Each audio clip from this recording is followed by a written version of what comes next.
Hello friend, नमस्कार। स्वागत है आपका एक बहुत ही इंपॉर्टेंट वीडियो में। अभी हम डिस्कशन कर रहे हैं पीएफ के एक इंपॉर्टेंट टॉपिक के बारे में। पीएफ एडवांस क्लेम अगर 2024 ईस्वी में आप कर रहे हैं तो कुछ बातों का ध्यान रखिए, नहीं तो आपका पीएफ क्लेम जो है रिजेक्ट हो जाएगा। तो वह कौन कौन सी बातें हैं जिसका कि ध्यान निश्चित रूप से रखना चाहिए। तो पहला पॉइंट है कि आपके पास जो है यूएन और पासवर्ड प्रॉपर रूप से बना होना चाहिए, तब जाके आप यूएन पोर्टल पर अपना लॉगिन कर पाएंगे। और वहां पता ही है आपको, लॉगिन के समय अभी आपको एक ओटीपी की आवश्यकता होगी, फिर आप लॉगिन कर पाएंगे, अन्यथा वहां से लॉगिन नहीं कर पाएंगे। ठीक है, तो लॉगिन होने के बाद आपके पास क्या क्या अवेलेबल रहना चाहिए। देखिए, पहले तो आपका केवाईसी पूरी तरह से कंप्लीट होना चाहिए। केवाईसी कहने का मतलब है आपके पास बैंक का केवाईसी, पैन का केवाईसी और आधार का केवाईसी, यही 3 केवाईसी है जो कि आपका कंप्लीट होना चाहिए। ठीक है, केवाईसी जब आपका कंप्लीट रहेगा इसके बाद आप अप्लाई कर सकते हैं, लेकिन अप्लाई करने से पहले भी आपको कुछ बातें और ध्यान में रखना है। जैसे अप्लाई कर रहे हैं तो चेक की कॉपी, बैंक पासबुक की कॉपी या बैंक स्टेटमेंट, यह 3 में से कोई भी आप अटैच कर सकते हैं।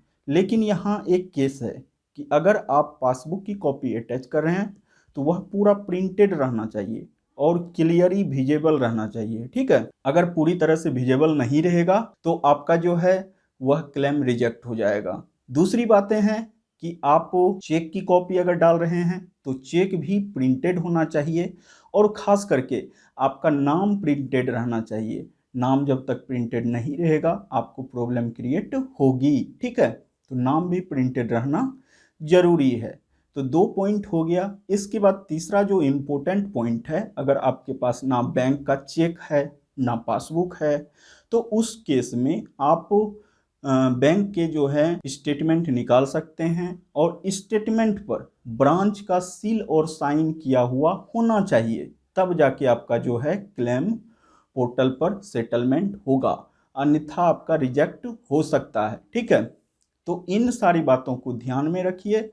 और इसके बाद जो एक महत्वपूर्ण पॉइंट है वह है एड्रेस। एड्रेस में क्या डालें, तो देखिए, एड्रेस में आप आधार का एड्रेस डाल दीजिए तो वह आपके लिए सही रहेगा, और पोर्टल पर भी वह एक्सेप्ट होगा, और आपका क्लेम सेटलमेंट में कोई प्रॉब्लम नहीं होगी। ठीक है, तो यह मुख्य पॉइंट है।